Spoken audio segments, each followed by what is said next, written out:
ఈ ఎలక్షన్లో కాంగ్రెస్ ఓడిపోతే వాళ్ళకి వచ్చిన నష్టం ఏం లేదు, సర్కారేం పడిపోదు. కానీ ఈ ఎలక్షన్లో గట్టిగా కడుపులోకి వెళ్ళి గుద్దితే కాంగ్రెస్ వాళ్లకు బుద్ధి వస్తుంది. అగో ప్రజలు కోపం మీద ఉన్నారు. 2,500 రూపాయలు లేకపోతే ఆడపిల్లలు ఊకోరు, స్కూటీ లేకపోతే ఊకోరు, జూట మాటలు చెప్పి ఓట్లు దొబ్బి తర్వాత మళ్ళీ మాట తప్పితే ఊకోరు, బుద్ధి చెప్తారు. రేపు అడ్రస్ లేకుండా డిపాజిట్లు గల్లంతు చేస్తారు అని ఒక భయం పెట్టాలంటే, కాంగ్రెస్ కడుపులా బుగులు ఉట్టాలంటే ఈ ఎలక్షన్లో ఖచ్చితంగా కాంగ్రెస్ క్యాండిడేట్ది డిపాజిట్ కూడా లేకుండా ఓడగొట్టే జిమ్మెదారి దయచేసి తీసుకోవాలి. భయపెడతారు వచ్చి నాకు తెలుసు. ఇక మన బస్తీలకు వస్తారు. నిన్న మొన్నటిదాకా పత్తలేని కాంగ్రెస్ వాడు వస్తాడు, ఇంటింటికి వస్తాడు, అక్క అంటాడు, చెల్లె అంటాడు, వదినే అంటాడు, కోడలు అంటాడు, వరసలు కలుపుతాడు, మస్తు కథలు చెప్తారు. ఇక నువ్వు గెలిపి ఓటు గుద్దు, వస్తూనే ఉన్నాయి పైసలు. కేసీఆర్ మొత్తం అప్పుల పాలు చేసిపోయింది, ఏం చెప్పాలి నీకు, ఏం బాగా రేవంత్ రెడ్డి బాగా కష్టపడుతుండు అని బిల్డప్లు ఇస్తారు. నేను ఒక్క మాట అడుగుతున్నా, కరోనా వచ్చింది యాదికుందా అందరికీ, మర్చిపోయారా? 5 ఏళ్ల కిందట కరోనా వచ్చింది. కరోనా వచ్చినప్పుడు ఎవరైనా అనుకున్నామా మూతికి బట్టలు కట్టుకొని ఇళ్లలో కూసబడుతుందని? మొత్తం కారోబార్ బంద్ అయింది. కరోనా వచ్చినప్పుడు మొత్తంగా రాష్ట్రంలో, దేశంలో, ప్రపంచంలో కారోబార్ బంద్. సున్నా, ప్రభుత్వం దగ్గర ఆదాయం సున్నా, ఒక్క పైసే లేదు, బుడ్డ పైసే లేదు ప్రభుత్వంలో. మరి అప్పుడు పెన్షన్లు ఆగినాయా కేసీఆర్ ఇచ్చేటి? కళ్యాణ లక్ష్మి చెక్కులు ఆగినాయా? రైతు బంద్ ఆగిందా? కేసీఆర్ కిట్లు ఆగినాయా? మరి సున్నా పైసలు ఉన్నప్పుడు, రూపాయి ఆదాయం లేనప్పుడు కేసీఆర్ ఇచ్చిండెట్లా? మరి ఇంత మంచి రాష్ట్రాన్ని నీ చేతిలో పెట్టిపోతే నువ్వు ఇస్తలేవెట్లా? 2 ఏళ్ళు అయిపోయాయి కదా, 2 ఏళ్ళు సరిపోలేదు అయ్యనికే? ఇంకా కూడా తొంపులు పెట్టుడు, ఇంకా కూడా కేసీఆర్ మీద బదనాం పెట్టుడు, కేసీఆర్ని తిట్టుడు. मैं कल परसों एक देखा था, कोई अच्छा पोटा है, कोई रील बनाया, हैदराबाद का पोटा कोई जबरदस्त रील बनाया. 2 साल में क्या करे भाई रेवंत रेड्डी बोलते एक गाना है, तेरा नाम लिया, ఏది కేసీఆర్ చూపెట్టుకుంటా, తుజే యాద్ కియా అంటే 2 ఏళ్ళు కేసీఆర్ను యాద్ చేసుకున్నాడు, తిట్టుడు ప్రతి స్పీచ్లో తప్ప పీకిందేముంది 2 ఏళ్ళ కాంగ్రెస్ వాడు? ఒక్క కొత్త పని, ఒక్క బుడ్డ పైస పని గట్టిగా అడిగినావు అనుకో, ఏమయ్యా రేవంత్ రెడ్డి ఏం చేసినావు 2 साल में అంటే ఆయన ఏమంటుండే ఎరికేనా? ఇప్పుడు నేను ఒక చిన్న కథ చెప్తా మీకు. ఇప్పుడు మీరు ఇక్కడ అప్పు లేని వాళ్ళు ఉన్నారా? కర్జానీ ఆద్మీ కోయి హే క్యా యాపే? అప్పు లేని వాళ్ళు ఎవరైనా ఉంటే శైలా పట్టురు జరా.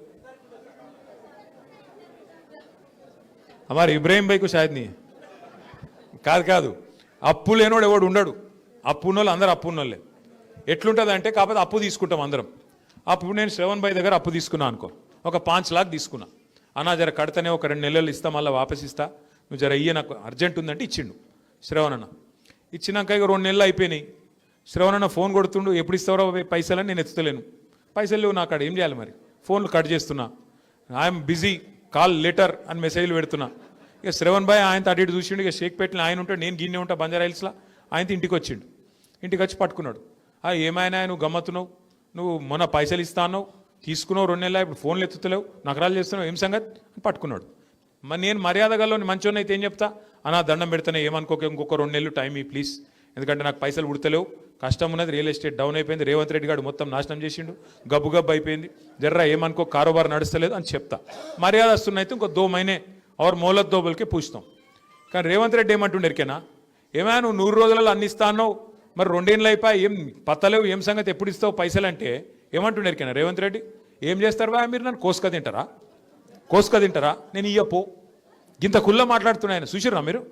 కోసుక తినాలన్నట్టు ఆయన ఏమన్నా సేపా జామకాయన కోసుక తినడానికి ఏమిటిది? ఆయన కోసుక తింటారా అంట. ఎవడన్నా ముఖ్యమంత్రికి ఇష్టం మాట్లాడటోళ్ళని చూసినామా మనం? ఎన్టీ రామారావుని చూసినాం, తర్వాత చంద్రబాబు నాయుడుని చూసినాం, రాజశేఖర రెడ్డిని చూసినాం, కేసీఆర్ని చూసినాం, ఇప్పుడు ఈయనను చూస్తున్నాం. వాళ్ళని చూసినాక ఈయన చూస్తే ఎట్లా అనిపిస్తుంది అసలు? ఎవడన్నా ముఖ్యమంత్రి సెక్రటేరియట్ పోయి ఇక్కడ వాళ్ళు అంకె బిందెలు ఉంటాయనుకొని వచ్చినా అవి లేవు అన్నోడు ఎవడన్నా ఉన్నాడు 5 వరకు? ఇక గిసొంటోడు లంకె బిందెలు ఎవడు ఎత్తుకుతాడమ్మా, నాకు అర్థం కాదు. ఎవరు గసంటోళ్ళు ఎత్తుకుతారు, పాకెట్ మార్గాలు, దొంగలు. ఎవడన్నా ముఖ్యమంత్రి మాట్లాడతాడు అట్లా మాట? ఇంకా ఘోరం. ఆయన భాష ఏం భాష అది? నీ గుడ్లు వీకి గోటీలాడతా, నీ పేగులు తీసి మెడలు వేసుకుంటా. పేగులు మెడలు వేసుకుంది నాకు అర్థం కాదు, బోటి కొట్టడం నువ్వేమన్నా? పేగులు మెడలు వేసుకుంటా, గుడ్లు వీకి గోటీలాడతా, ఎవడన్నా ముఖ్యమంత్రి మాట్లాడే మాటలా? ఇంకా ఘోరం ఏమిటి తెలుసా? ఇగో ఇప్పుడు బాకీ లేనోడు, అప్పు లేనోడు ఎవడు ఉండడు ప్రపంచంలో. అది రాష్ట్ర ప్రభుత్వం అయినా, మనిషి అయినా, కుటుంబం నడిపే ఒక ఆడపిల్ల అయినా అందరికీ బాకీ ఉంటుంది. మరి బాకీ ఉన్నప్పుడు ఎట్లా నడుపుతాం మనం? లోపల బనీన్కు పొక్కలున్నా మీదికెళ్ళి మాత్రం కడకంగి వేసుకొని తిరుగుతాం. ఎందుకు మరి? బయట మళ్ళీ అప్పు ఉంటానా వద్దా? రొటేషన్ తిప్పాలనా లేదా? అట్లుంటుంది కథ. కానీ రేవంత్ రెడ్డి ఏం చేస్తుండు? మా రాష్ట్రం దివాలా తీసింది, మా రాష్ట్రం క్యాన్సర్ పేషెంట్ అయిపోయింది, మా రాష్ట్రం సంకనాకిపోయింది, నేను ఢిల్లీకి పోతే నాకు ఎవడు అపాయింట్మెంట్ ఇస్తలేడు, నన్ను దొంగ లెక్క చూస్తారు. మరి దొంగ లెక్క చూడకుండా ఎట్లా చూస్తారు నాకు అర్థం కాదు. ఇంకొక మాట అంటుండు, అపాయింట్మెంట్ ఇస్తలేరండి నాకు, ఆడ పోతే చెప్పులు ఎత్తుకపోతాడని అపాయింట్మెంట్ ఇస్తలేరంట. ఇక ఇట్లా మాట్లాడినాక ముఖ్యమంత్రి ఎవడన్నా వస్తాడా కొత్త గీడికి? ఉన్న కంపెనీలు పారిపోతాయి తప్ప ఎవడన్నా కొత్తోడు వస్తాడు? ఇక గిసొంటి వాడు అంటే అభివృద్ధి చేస్తాడు. రేపు షేక్పేటకు ఈయన కాడనే రూపాయి లేదు. తెలుగులో సామెత చెప్తారు చూడు, మింగ మెతుకులేదు కానీ మీసాలకు సంపెంగ నూనె పెట్టిండట వెనకకెవడో ఓ గట్ల. ఆయనకంటే పైసలు లేవంట, కానీ డెవలప్మెంట్ కావాలంటే కాంగ్రెస్ కోటేయాలనంట.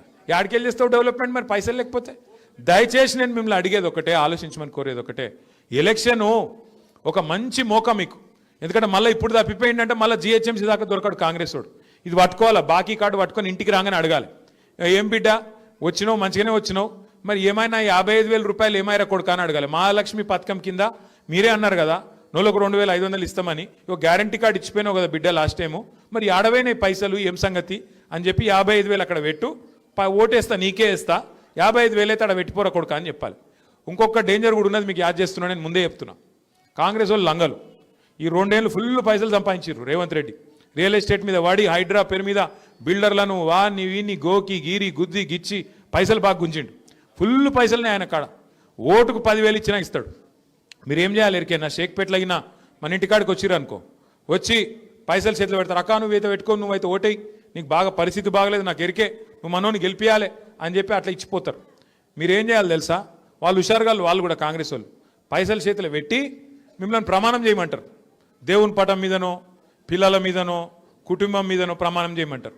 మీరేం చేయాలి, ఒక మంచి సీక్రెట్ చెప్తాను, ఇన్నూరు జర జాగ్రత్తగా ఇన్నూరు. ఇది ఒకటి, అక్క జర ఫోన్ పెట్టి నీకు దండం పెడతా.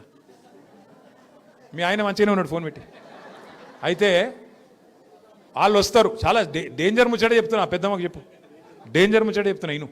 అయితే వాళ్ళు పైసలు ఇస్తారు, ప్రమాణం చేయమంటారు. మీరు ఏం చేయాలి ఎరికేనా, చేయి ఆపాలి, కళ్ళు మూసుకోవాలి, లోపల తుప్పాలు తుప్పాలు తుప్పాలు తుప్పాలు అనుకోవాలి. అర్థమైందా? అప్పుడు ఇంకేం ఒట్టు పెట్టినా అది చెల్లదిగా. ఇక వాడు ఏం చెప్పమంటే చెప్పాలి, లోపల తుప్పాలు తుప్పాలు అనుకొని చెప్పాలి. ఓటు ఎటు గుద్దాలే, ఓటు ఎటు పడాలి, కారు గుర్తే. పొరపాటున మళ్ళీ హాత్ పార్టీ కొట్టేస్తే మళ్ళీ హాత్ ఇస్తారు.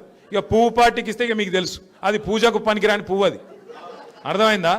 ఆ పువ్వు పార్టీ పూజకు పనికిరాని పువ్వు, అది మన రాష్ట్రానికి పనికిరాని పార్టీ. అది ఎంత మాత్రం పనికిరాని పార్టీ, మనకు రూపాయి పని చేయలేవాడు, రేపు చెయ్యడు కూడా. అందుకే మళ్ళొక్కసారి హైదరాబాద్ ఉరకాలంటే, తెలంగాణ ముంగట వడాలంటే మళ్ళా కేసీఆర్ గారు ముఖ్యమంత్రి కావాలి. దానికి జూబ్లీ హిల్స్ నుంచే జైత్రయాత్ర మొదలు కావాలి.